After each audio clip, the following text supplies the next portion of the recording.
Sud Radio, les clés d'une vie, 13h, 14h, Jacques Pessis. Sud Radio, les clés d'une vie, ce sont celles de mon invité que, comme tous les jours, vous allez découvrir dans quelques instants. Vous possédez musicalement une culture encore plus solide qu'un rock.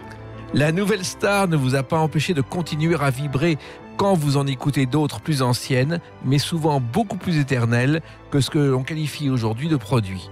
Vous allez présenter le 29 juin le plus grand concert du monde au Stade de France, une façon de démontrer que musicalement, vous êtes plus que jamais dans le mille. Bonjour Philippe Manœuvre. Bonjour Jacques. Écoutez, d'abord, vous faites rare aujourd'hui dans les médias, donc ce concert nous permet aujourd'hui de vous retrouver. Et on va en parler tout à l'heure, car c'est un événement, 1000 musiciens, 1000 groupes au Stade de France. Mais on va un peu revenir sur votre parcours, justement, un parcours assez varié. Et la première date que j'ai trouvée, parce qu'on dans les clés d'une vie, on parle de date, c'est le 2 juin 1967. C'est la sortie d'un album.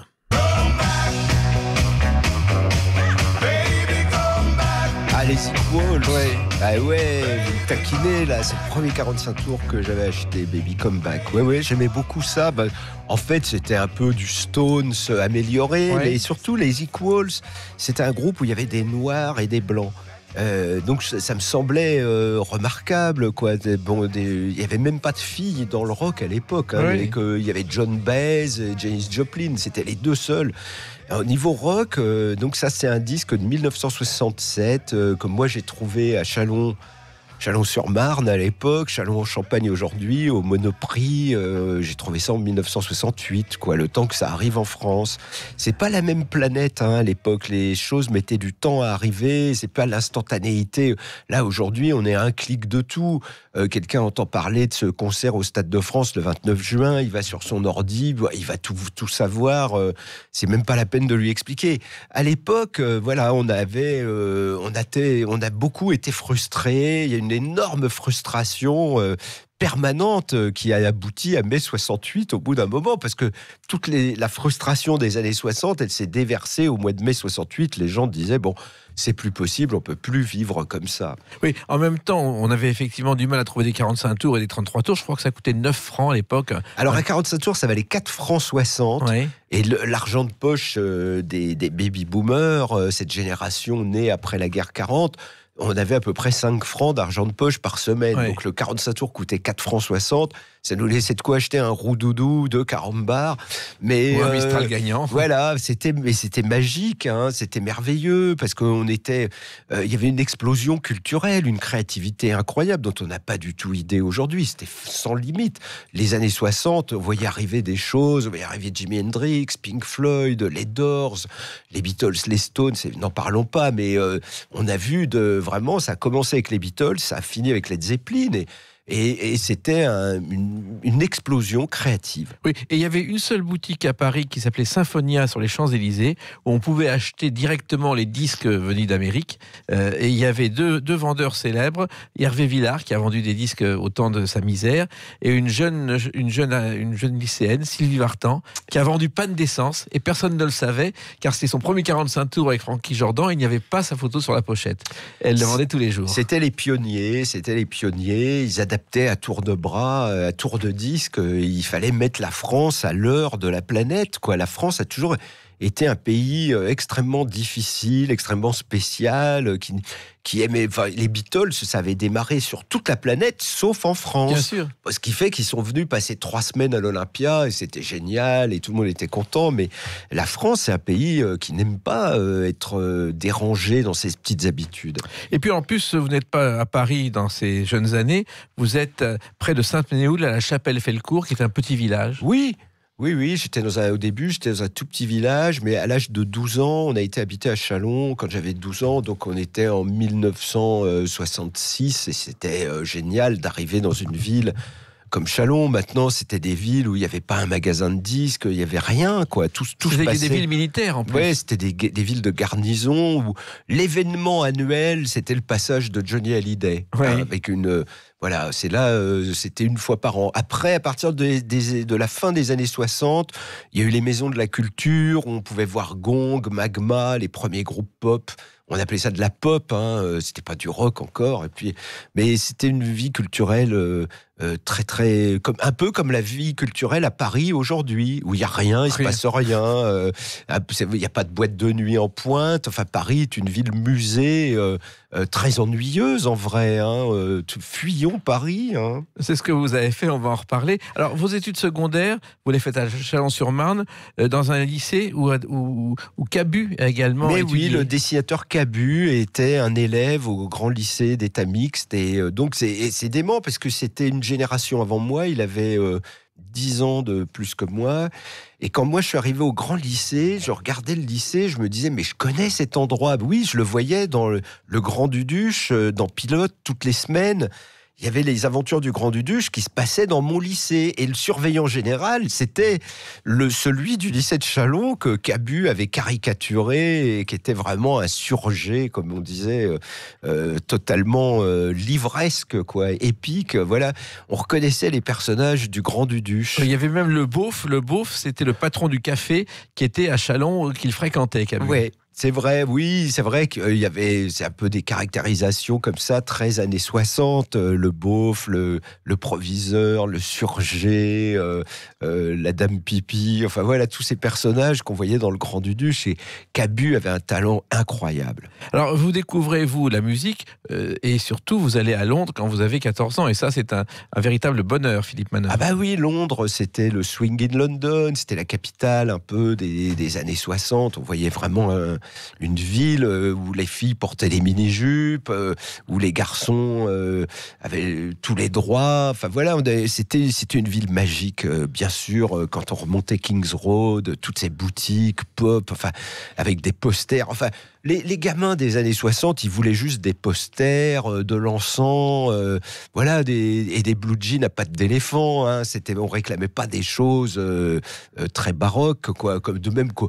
Mais je pense que la jeunesse, c'est toujours comme ça. Je pense qu'aujourd'hui, ils veulent des baskets et des téléphones, et puis c'est tout. Vous voyez, on n'a pas des visions très très puissantes à ces âges-là. Non, mais il y avait les disques aussi à Londres. Vous faisiez une razzia à chaque fois que vous y alliez. Ah bah oui, suivant mes moyens, quand même. On n'était pas Crésus dans la famille Manœuvre. Donc, la première fois que j'étais en Angleterre, j'ai dû ramener 3 albums, un Deep Purple, un Doors, voilà, et un Jethro Tull. Enfin, c'était extraordinaire de pouvoir parler à des Anglais, parler de rock avec eux. Ils étaient tellement en avance sur nous. Les Anglais donnaient le tempo à l'Europe. Et vous aviez aussi une passion pour le cinéma grâce au ciné-club où vous découvriez Varda, Godard, Truffaut. Le premier choc, oui, c'est Agnès Varda, Cléo de 5 à 7. Moi, je me suis toujours dit, mais qu'est-ce que c'est que ce film ? Enfin voilà, c'est moderne, cette femme très belle d'ailleurs, qui apprend qu'elle a un cancer, qui décide qu'elle va se battre, qui voudrait, je sais pas, profiter de la vie encore une heure. C'est un thème qui va rester. Elle a inventé quelque chose, Agnès Varda. Et puis elle était copine avec Jim Morrison, des Doors, quand il était à Paris. Et puis, je trouve qu'elle a su se renouveler, faire des films magiques, que ce soit l'une chante, l'autre pas, que ce soit. Enfin, j'ai toujours suivi sa carrière et on s'entendait bien avec la vieille Agnès. C'était une dame incroyable, magnifique, qui était très créative, très libre. Très libre. Oui, et il y a un film aussi qui vous a marqué, très peu connu, que vous avez vu en russe, qui est Alexandre Nevsky, Philippe. Ah bah ça, oui, allez, ça faisait partie de la culture des baby-boomers. Bien sûr, c'est les films d'Eisenstein. On nous avait projeté ça en russe, non sous-titré. C'est vraiment... Mais c'est un des chefs-d'œuvre du cinéma russe, bien sûr. Il y a une bataille avec les chevaliers teutoniques incroyable, où on les voit tomber dans le lac gelé, avec la glace qui casse. C'est des images qu'on n'oublie pas, quoi. Vraiment, oui, c'est des grands films. Alors, vous n'avez pas saisi le sens du film puisqu'il était en russe. En fait, c'était un film pour avertir Hitler que s'il venait en Russie, ça se passerait mal. Malheureusement, quelques mois plus tard, Hitler est arrivé en Russie. C'est-à-dire que moi, je suis arrivé un peu après Hitler. Oui. Je suis arrivé 10 ans après sa mort. Oui. Et vous avez fait beaucoup d'autres choses. Et moi, j'ai essayé de faire oublier Hitler. Vous voyez, moi, j'ai passé ma vie à dire, bon, bah, Hitler, c'est fini. passons à la suite. Et moi, il me semblait qu'Elvis Presley était un bien meilleur bonhomme que ce Adolf Hitler. Et j'avais envie que le rock soit la musique, voilà, parce que au début, dans les années 60, la France, c'est le pays de l'accordéon. Ouais. Aujourd'hui, on essaye de nous faire croire que c'était le pays des yéyés, mais pas du tout. Les yéyés étaient minoritaires au départ. Ils étaient battus en brèche, on les aimait pas, on les traitait de neuneux. Johnny Hallyday était considéré comme quelqu'un d'assez peu fréquentable, voilà. Et nous, on s'est battus. Je fais partie d'une génération qui s'est battue pour que le rock arrive, que le rock soit là, que le rock soit la musique. C'était la musique moderne, c'était la musique de la planète dans les années 60. On va en parler avec les années 70, avec une autre date, le 7 février 1973.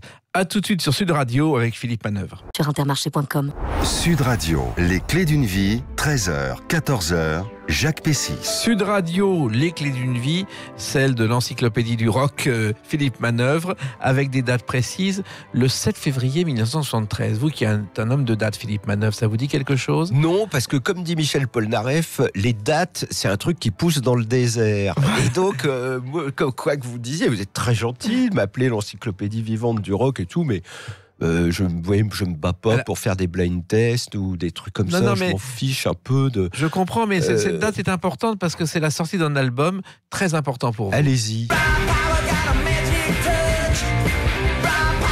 Ah oui, le Raw Power des Stooges, bien sûr, ah oui. Car c'est le début de votre carrière journalistique. Voilà, alors le disque sort et c'est un disque assez foudroyant, je trouve, pour l'époque.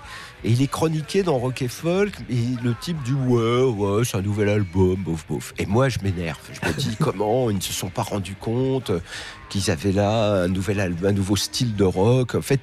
En fait, peut-être que Iggy et les Stooges, ils avaient inventé le punk avant le punk. Et moi, je m'en suis rendu compte. Et donc, j'ai envoyé une lettre furibarde, alors que le disque n'était pas attaqué ni rien. Mais juste pour dire, vous en faites pas assez. Moi, je suis génération Stooges. Voilà, je me ressens totalement vibré dans cette musique. Enfin bon, c'est une lettre comme ça qui est la première.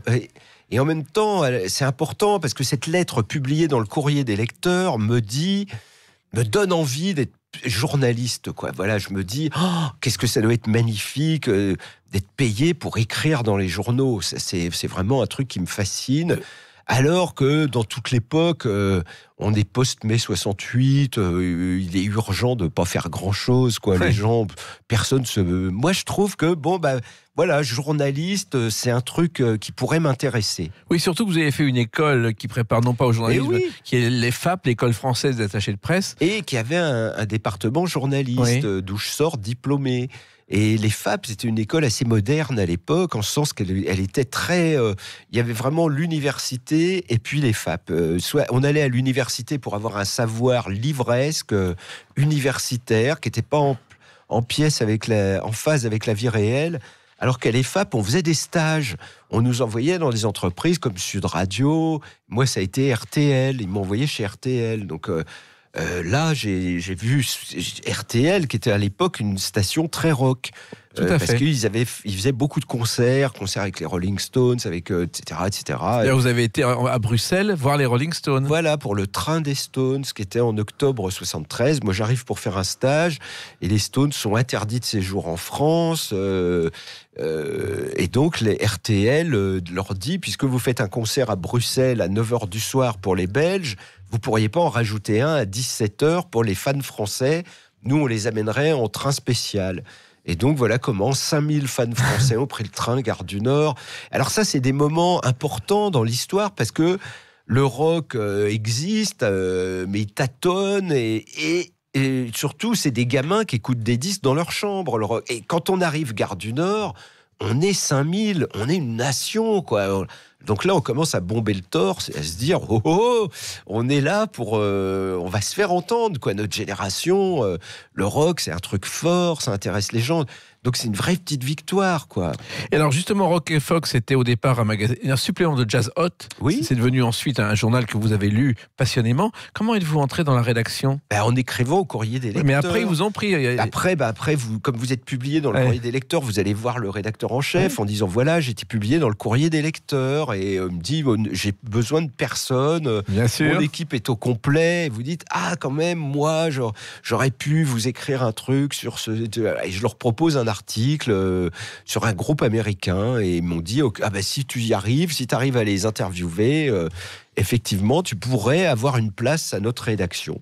Donc je suis parti en vacances aux États-Unis en 74 et j'ai ramené l'interview du groupe en question. Donc j'étais très très fier. Voilà, c'était un peu un test grandeur nature, quoi, devenir journaliste. Donc je suis arrivé à New York. Je savais que le groupe était chez Columbia. Je suis arrivé à New York, j'ai été dans un magasin de disques, j'ai regardé l'adresse de Columbia, j'ai traversé New York à pied, j'ai remonté 50 blocs pour aller au magasin, à la maison de disques du groupe. Je suis rentré, j'ai dit, est-ce que je pourrais parler à un attaché de presse ? Je suis un journaliste français, je viens interviewer Blue Oyster Cult. Est-ce que c'est possible ? Ils m'ont dit oui. Et voilà, ma carrière a commencé comme ça, sur un coup de dé. Et votre première interview vraiment importante dans Rock et Folk, c'était Lou Reed, je crois. Non, alors oui, Lou Reed, c'était un compte-rendu de concert. C'était mon premier article. Oui, c'était un compte-rendu de concert. Et Lou Reed a enregistré une chanson qui est restée célèbre. Bien sûr.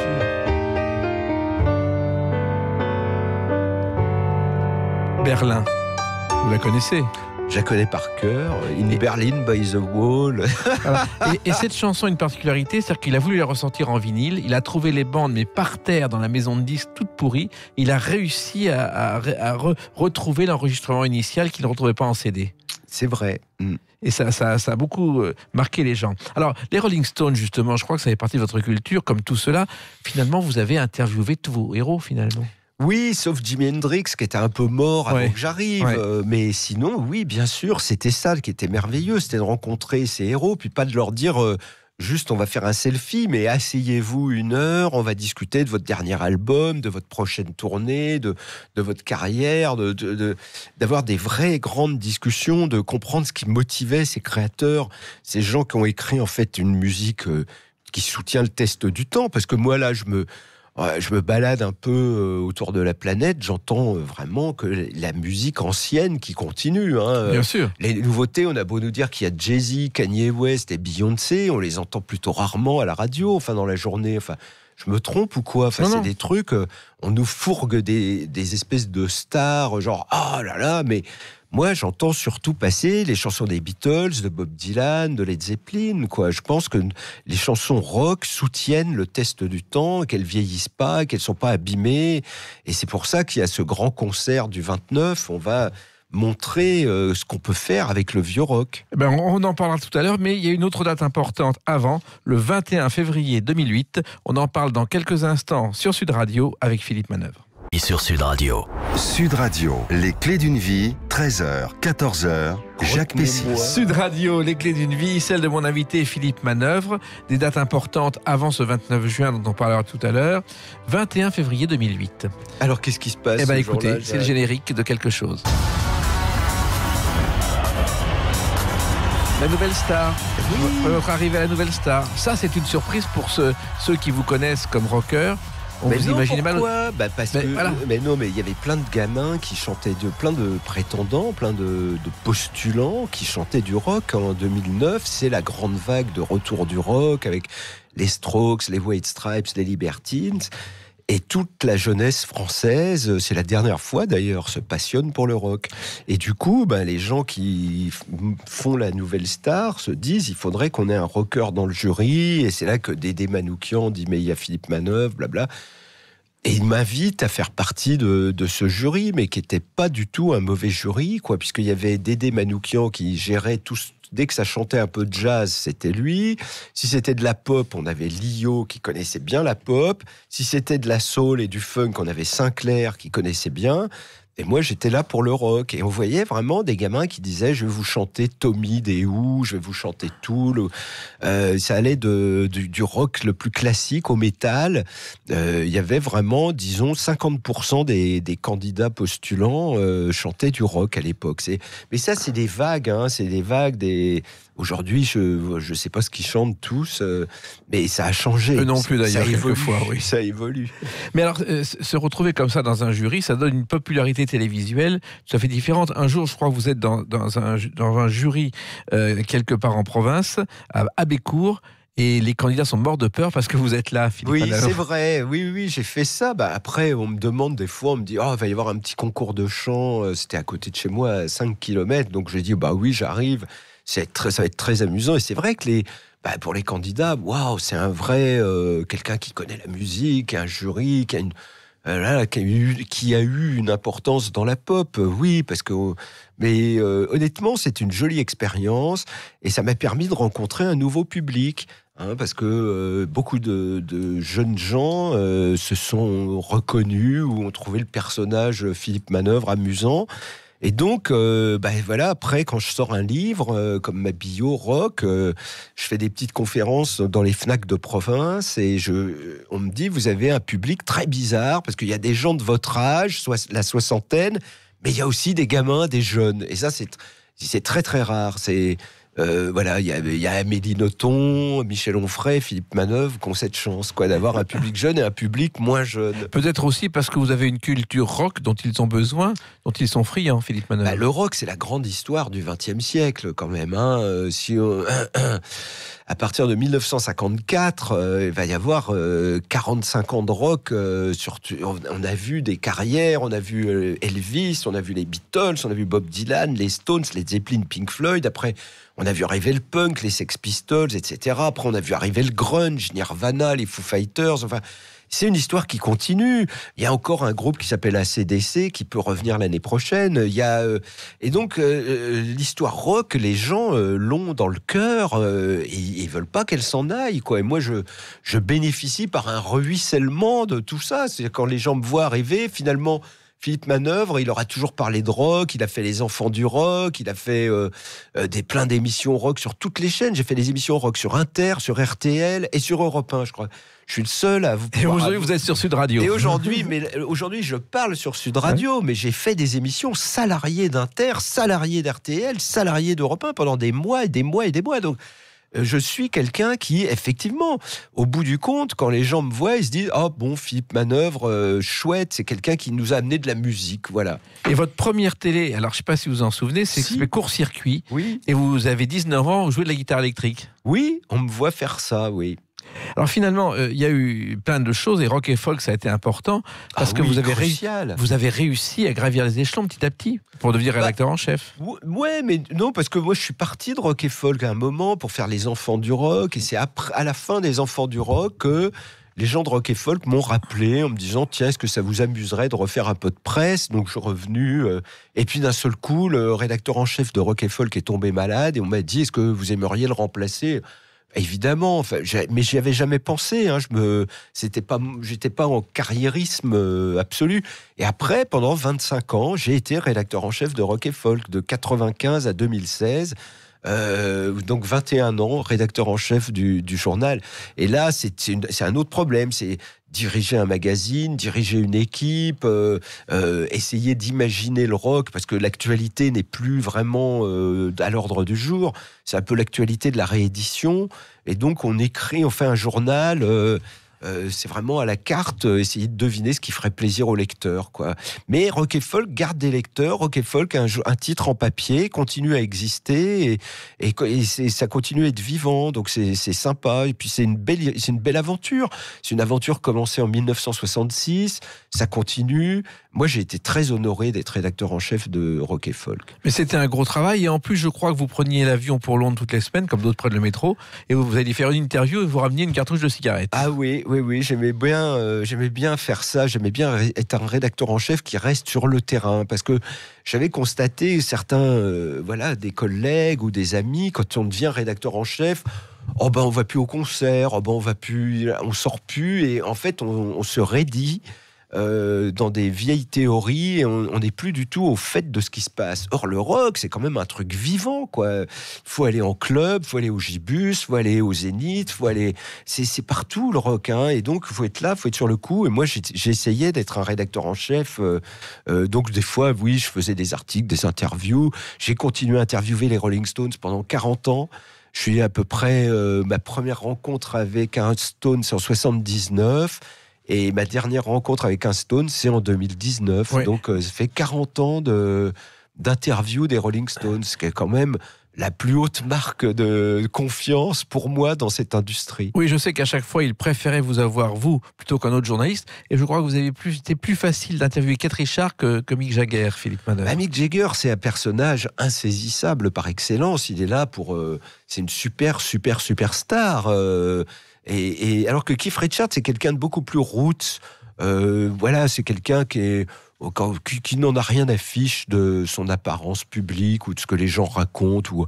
Voilà, c'est vraiment intéressant que dans le même groupe, il y ait deux personnages aussi dissemblables, aussi différents. Mick Jagger, brillantissime, beau parleur, mais il préfère faire des interviews de 10 minutes. Keith Richards, c'est des interviews de 3 heures, c'est l'histoire du blues, du rock'n'roll, c'est des théories folles, voilà. Mais les deux sont dans le même groupe et s'entendent pour que ce groupe continue à être au sommet. Il paraît que Keith Richards a raté 3 fois son permis de conduire, je ne sais pas si vous le savez. Et finalement, il a envoyé son assistant à sa place qui a passé le permis en son nom. C'est bien possible. Oui, c'est sans doute une anecdote authentique. Ouais. Oui. Alors, justement, interviewer des gens pendant 3 heures, c'était possible à l'époque, alors qu'aujourd'hui, c'est peut-être pas aussi facile, Philippe Manœuvre. C'est clair qu'aujourd'hui, il y a des barrages. Aujourd'hui, on se dit, parce que la demande est différente. Moi, quand j'ai commencé, c'est vrai, en 79, quand Keith Richards a dit, je vais faire quelques interviews, il y avait 2 postulants. Il y avait Rock & Folk et Best. Ni Le Monde, ni Paris Match n'auraient souhaité accueillir ces ruffians de Rolling Stones dans leur colonne. Vous voyez, c'était réservé à l'élite du gaullisme. Enfin, c'était autre chose à l'époque. Après, la pop culture a tout envahi. Aujourd'hui, quand Keith Richards fait un peu de promotion, il y a beaucoup de postulants. Tout le monde voudrait avoir une interview d'un Rolling Stone. Donc, eux, les Rolling Stones, disent oui, non, mais ça va être Philippe Manœuvre parce qu'on le connaît et qu'on s'entend bien. Donc, c'est un très grand honneur d'être choisi par les Stones eux-mêmes. L'anglais, vous l'avez appris à l'école ou alors sur le terrain? Sur le terrain. Et après, j'ai décidé, comme c'était indispensable, j'allais certainement pas m'embêter à prendre un accent anglais ressembler. Ces gens-là nous comprennent. Voilà, j'ai appris tous les mots et j'essaye de rester à flot. Alors, il y a un autre journal où vous avez eu une importance considérable, Philippe Manœuvre, c'est Métal Hurlant. Oui, mais ça, c'était un petit journal de bande dessinée, de science-fiction. Pionnier, c'est vrai, oui, c'est vrai. J'étais rédacteur en chef à 23 ans de Métal Hurlant. Et c'était une grande aventure aussi. C'était une équipe de dingue. Et là, c'était l'indépendance, les dessinateurs qui voulaient vraiment rester indépendants, ne pas avoir un patron. Je crois qu'ils avaient beaucoup souffert à Pilote.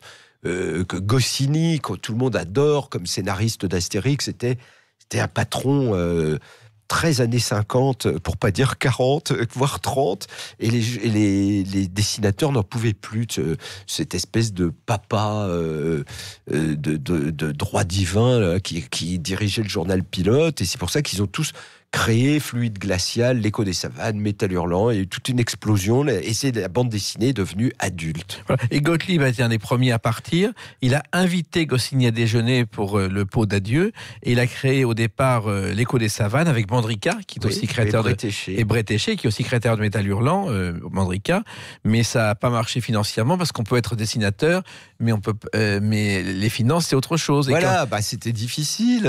Voilà, on savait pas au début. Il a fallu discuter les tarifs des imprimeurs, etc. Non, oui, c'était une grande aventure. Il y avait même Giraud Moebius qui était dans l'aventure, oui. Qui a créé bien sûr le Blueberry, qui a eu une période un petit peu particulière à Tahiti, où il vivait sur une île en pleine nature, très particulière avec ses disciples. Alors ça, moi, je n'ai pas connu cette époque parce qu'il ne nous parlait plus. Il était parti à Tahiti avec une secte. Oui, c'est ça. Le mot. Oui, c'était même...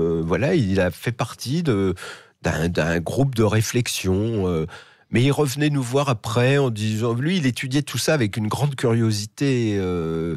Il n'était pas dupe de tout ça. Il n'y croyait pas forcément. Mais ça l'amusait. Mais ça l'amusait, je crois que ça l'intéressait. Mais finalement, Métal Hurlant, au départ, c'était une niche, une nouveauté. Vous avez été copié par tout le monde, y compris par Pilote, qui est venu au style Métal Hurlant, Philippe Manœuvre. Oui, mais ça fait partie du jeu, c'est normal. Il y a des créateurs, puis il y a des gens qui ramassent les idées, mais ça, c'est dans le rock, dans la BD, voilà. Non, Métal Hurlant, c'était formidable, parce qu'on avait Philippe Drouillet, Möbius. On avait Tardy et Bilal qui faisaient un peu des infidélités à leurs éditeurs habituels. On avait Jean-Claude Mézières, le papa de Valérian, qui venait aussi dessiner. Au début, c'était vraiment un journal colossal, mythique. C'est devenu mythique tout de suite. Et puis, on avait un lectorat qui progressait tous les mois. Voilà, ça, c'était assez agréable aussi pour le rédacteur en chef de se dire, tiens, regarde ce qu'on fait, on avance, on passait de 60 000 à 65, à 70. Voilà, et puis après, on a dépassé les 100 000. On était très, très fiers. Alors, votre complice, c'était Jean-Pierre Dionnet, oui, avec qui vous avez ensuite fait Les Enfants du Rock. Et alors, Les Enfants du Rock, c'était une idée de Pierre Lescure. C'est Pierre Lescure qui nous appelle. Nous, on était une petite partie des Enfants du Rock. Pierre Lescure, il avait bien compris un truc. Il y avait eu les Yéyés, il y avait eu Johnny Hallyday en 1960. Là, quand il fait Les Enfants du Rock, on est en 1982. C'est 22 ans après Johnny Hallyday. Et il se rend compte que le rock, c'est un mot qui recouvre plein de trucs. Il y a des fans de Johnny, mais il y a des fans des Stones, mais il y a des fans de Led Zeppelin, il y a des fans de ce qu'on commence à appeler le métal, il y a des fans donc de Scorpion, Iron Maiden, et tout ça, c'est le rock, mais c'est plus les mêmes histoires, c'est plus les mêmes aventures, c'est plus les mêmes fans. Et puis surtout, on est dans les années 80, on va voir arriver Michael Jackson, Prince et Madonna, qui sont des gens qui vont driver un peu l'industrie du spectacle. On a beaucoup de chance de démarrer Les Enfants du Rock à ce moment-là, de profiter de cette espèce d'incroyable nouveauté quand on voit Michael Jackson arriver. Donc voilà, Les Enfants du Rock, c'est une très bonne idée de Lescure. Il avait compris que le rock était protéiforme et que sous le mot rock, c'était une grande étiquette et qui cachait des choses très différentes. Parce que quel est le rapport entre Michael Jackson et AC/DC ? C'est très différent quand même, musicalement, mais ça remplit les stades. Et tout le monde est d'accord que c'était de la musique comme on n'en voyait pas avant. Voilà. Donc c'est rock. Et il y a un disque dont on a entendu parler vaguement, et ce disque, on n'en voit plus beaucoup comme ça. Alors vous parliez musique aussi, mais vous avez chanté aussi, ça s'appelle Ça va fort. Il était une fois le drôle de Lascar, Braillard, Bulgare, il a remis des armes. Ça, c'est une aventure incroyable, les TV Boys, je crois. Oui, alors les TV Boys. Alors ça, c'est Alain Chabat qui vient me voir un moment avec Philippe Chani, son copain. Ils ont envie de faire une parodie des Beastie Boys. Voilà. Et donc, on fait les TV Boys avec un texte en français. Bon, c'était une grosse déconne, une parodie, tout ce qu'on veut, mais c'est sorti chez les disques Barclay quand même. Donc, entre Alain Bachung et tous ces grands artistes qu'il y avait sur Barclay, il y avait les Sex Pistols aussi sur Barclay. Donc, moi, j'étais impressionné. Ensuite, on l'a fait une télé. Une fois sur Canal. On est passé une fois, c'était assez dément, avec Antoine Decaune qui était venu faire le solo de guitare. On a bien ri. Farrugia était à la batterie, Alain Chabat et moi on faisait les vocaux.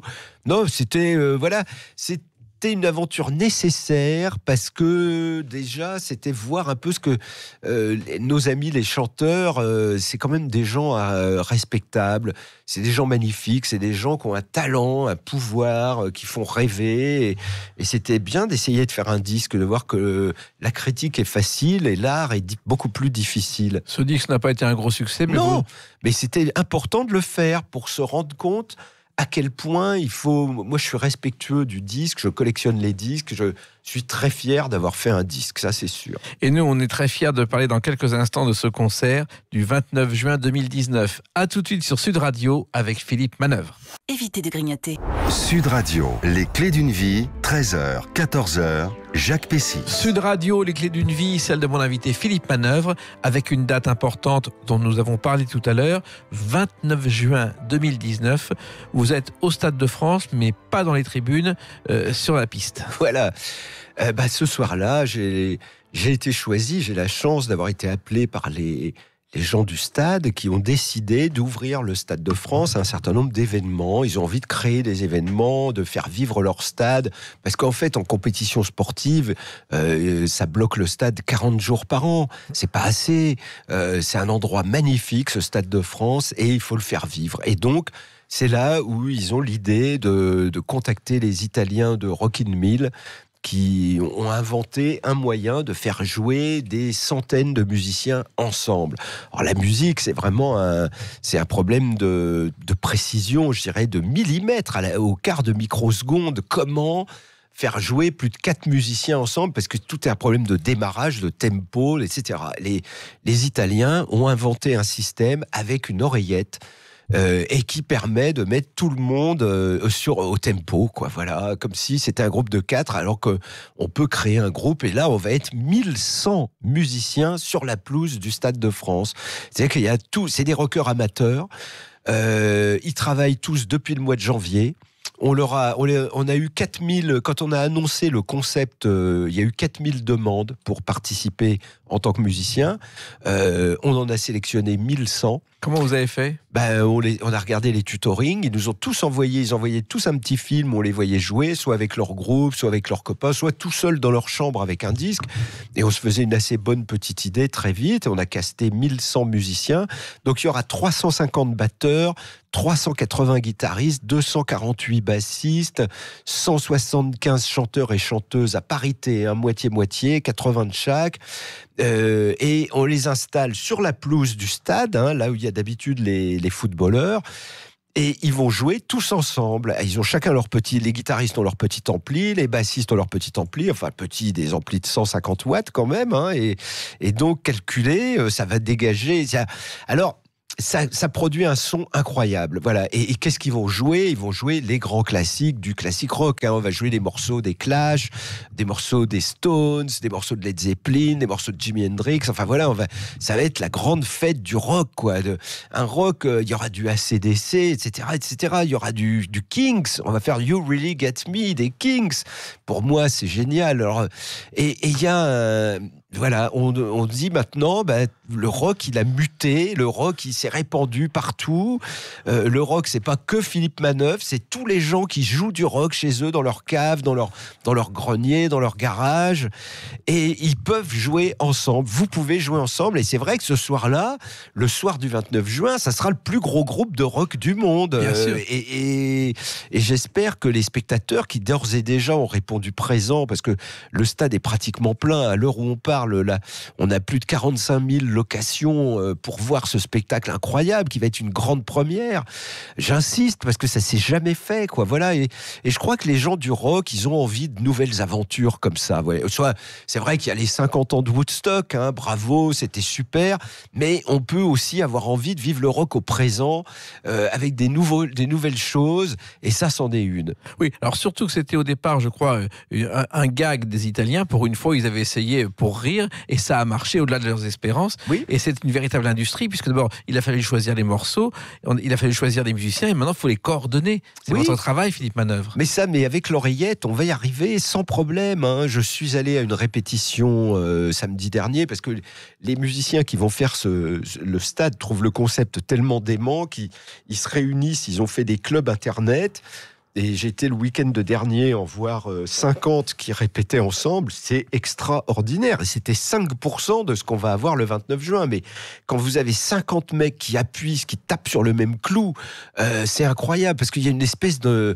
c'est organique, quoi. La musique vous prend au trip, il se passe un truc, quoi. Oui, mais en même temps, vous êtes non seulement le programmateur, mais vous allez présenter la soirée. Et alors... non, c'est très bien. Oui, je vais être là, sur scène, avec mon petit micro, un tambourin, 2 maracas, et en avant les rockers. Ouais, ça va être une jolie aventure, Alors, le Stade de France, on se souvient du concert de Johnny en 98. Il n'y en a pas eu qu'un. Il y en a eu plusieurs. Il y en a eu 9. Johnny, c'est le recordman. Il est passé 9 fois au Stade de France et c'était plein à chaque fois. Donc, je pense que tous les gens qui arrivent à remplir le stade, ils ne sont pas si nombreux. Ça se compte sur les doigts de 2 mains, en fait. Si, il y a Jay-Z, il y a Metallica, il y a AC/DC et Guns N' Roses. Et les Stones, c'est... Et dans les Français, il y a Mylène Farmer qui peut remplir des stades. Mais maintenant que Johnny n'est plus là, c'est très difficile. Vous voyez, les autres, ils n'en sont pas encore arrivés à remplir un stade. Donc, on se sent plein, on se sent investi. Et moi, quand je vois les gamins, les jeunes rockers, ou les moins jeunes, parce qu'il y a des gens de tous âges, hein, ça va de 16 ans à 77 ans, hein, mon groupe, là, et ils me disent tous quelle aventure. Il y en a un, il me dit, écoute, la dernière fois où j'ai fait salle comble, c'était dans un bar punk, il y avait 80 personnes. Et là, je vais jouer au Stade de France, je ressors ma guitare, je vais jouer pour 50 000 personnes. Donc, on bombe le torse, quoi. On va donner beaucoup de bonnes vibes, beaucoup de bonne énergie ce soir-là, je pense. Les gens vont avoir envie. Et Johnny, je reviens à lui. Quand il est arrivé en 98, il est arrivé à bord d'un hélicoptère. Et ce qu'on ne sait pas, c'est que cet hélicoptère, c'était Michel Drucker qui le pilotait. Et qu'en fait, Johnny a appelé pendant des semaines à 4h du matin Michel Drucker chez lui pour le convaincre de venir piloter cet hélicoptère, ce que Drucker ne voulait pas faire. Et finalement, il a craqué. Mais il n'est pas apparu sur le stade, il est resté dans l'hélicoptère qu'il a rapporté ensuite sur le terrain d'atterrissage. Alors, vous êtes le programmateur, mais vous avez déjà fait une autre programmation historique, c'était le bol d'or à moto au Touquet. Philippe Manœuvre, ça aussi, ça a été une belle aventure de votre vie. Oui, non, mais moi, je programmais les concerts du Bol d'Or. J'ai fait ça pendant 10 ans. Oui, bien sûr, ça m'a permis de faire passer pour les motards des groupes comme Iron Maiden, Bashung, Noir Désir, Louis Bertignac, mais on avait aussi fait Motorhead, les Stooges, Iggy Pop. Enfin, oui, j'ai fait beaucoup. Et le plus beau concert de votre vie, c'est justement Iggy Pop et les Stooges. C'est vrai qu'Iggy Pop et les Stooges, c'était un moment fabuleux parce que c'était la première fois qu'ils donnaient un concert en France avec les Stooges, et donc c'était moi qui les faisais venir. Là, il y avait 50 000 personnes à Magny-Cours autour du Bol d'Or. C'était un moment, d'accomplissement où on se dit voilà, j'ai commencé ma carrière en 1974 en écrivant au courrier des lecteurs de Rock et Folk, et là on était en 2003, et voilà le vrai article, quoi. Je vous les ramène, ils vont jouer. Donc c'était le sentiment d'avoir été cohérent avec moi-même. C'était pas ah oui, j'ai commencé en faisant un papier sur les Stooges et aujourd'hui je vous présente un concert de Michel Sardou. C'était j'ai commencé en faisant un article sur les Stooges et je vous présente Iggy Pop et les Stooges. D'autant plus qu'ensuite Iggy Pop, et ça c'est un événement, vous a remis les insignes des arts et lettres, Philippe Manœuvre. Après oui, on m'a proposé d'être chevalier des arts et des lettres, et à partir de là, on peut se faire remettre sa décoration par un autre chevalier. Oui. Donc, j'avais été à la remise de médaille d'Iggy Pop. Bien sûr que c'était un plaisir de lui demander à lui. Voilà, c'était C'est la seule fois de sa vie, je pense, où il a décoré quelqu'un en France. C'est clair, mais il a fait grand style. Hein. Il y avait les gens du Parisien, il y avait quelqu'un du ministère de la Culture qui était venu pour vérifier que tout se passait bien. Et il l'a fait dans les règles, avec la fameuse formule. Enfin voilà, tout a été bien fait. Alors aujourd'hui, je me sens un chevalier de droit. Un chevalier aussi retraité parce que vous avez quitté Rock et Folk à la surprise générale, alors que vous auriez pu continuer, Philippe Manœuvre. Oui, mais je crois qu'il faut laisser la place aux jeunes.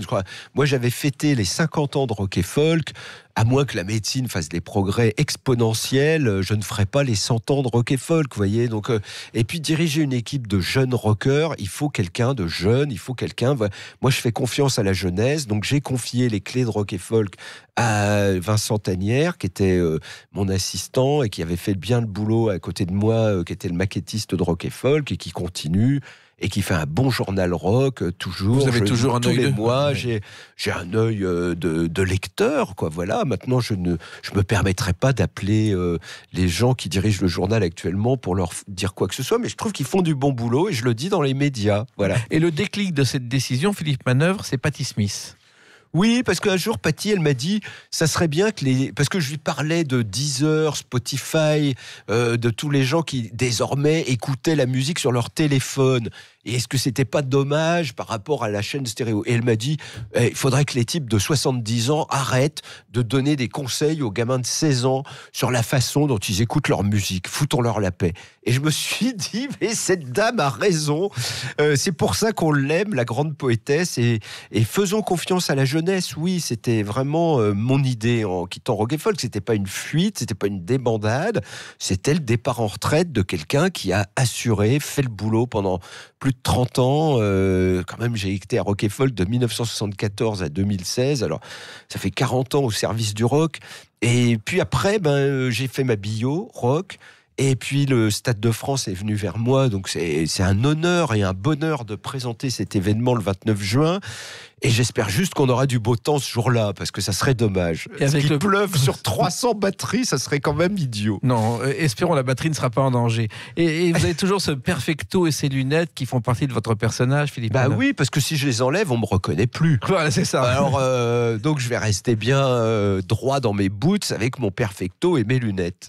Et alors, aujourd'hui, vous vivez tranquillement loin de Paris, en Picardie. J'ai gardé un petit pied-à-terre à Paris, mais Paris, c'est quand même une ville assommante, une ville musée, une ville moche, avec des travaux, on peut plus se déplacer, on peut plus rien faire. Enfin moi, franchement, Paris me déçoit énormément. C'est pas la capitale rock qu'on pouvait imaginer, hein. Donc moi, je suis à la campagne, dans ma petite ferme, avec tous mes disques vinyles. Et je peux faire du bruit, je peux me balader, faire des balades en vélo dans la nature, respirer un air pur, sensationnel. Genre, j'ai des poumons qui rajeunissent de jour en jour. Donc, je suis vraiment très, très heureux de repartir un peu dans la campagne, oui. Et vous avez vos vinyles, justement, que vous avez conservés, alors qu'aujourd'hui, ils reviennent à la mode. C'est une histoire insensée, ça. C'est vrai. C'est le choix du public, hein, ça. Vous savez, les gens, on leur a dit, oui, vous allez voir le CD, puis après, vous allez voir. Puis, en fait, les gens, ce qu'ils aiment, c'est un vinyle. Et ils disent c'est un objet parfait. C'est vrai que c'était un objet parfait, le vinyle. C'est-à-dire qu'aujourd'hui, tous les collectionneurs s'arracheraient votre collection. Écoutez, oui, bien sûr, évidemment. J'ai gardé 2-3 pièces, voilà.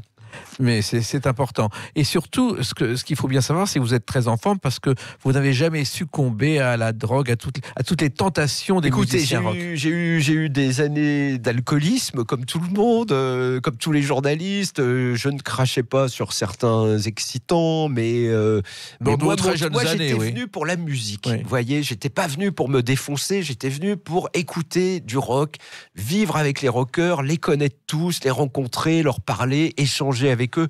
Voilà. C'était pas vraiment la drogue mon truc, alors que j'avais des collègues pour qui la drogue était beaucoup plus importante que la musique. Oui, et en même temps, on disait dès votre arrivée que le rock était mort. Il est toujours là, bien vivant. Il est toujours là, et je pense que le 29 juin, on va prouver qu'il bouge encore, hein, avec ses 1000 petites pattes, enfin, ça aura 2000 pattes, et tous ces doigts incroyables qui vont jouer la même musique, tout le monde soudé, heureux de jouer ce rock génial qui nous fait battre le cœur plus vite. Ça va être génial. Oui, et on sent toute votre passion pour ce rock'n'roll. Et d'ici le 29 juin, faut continuer à tout répéter.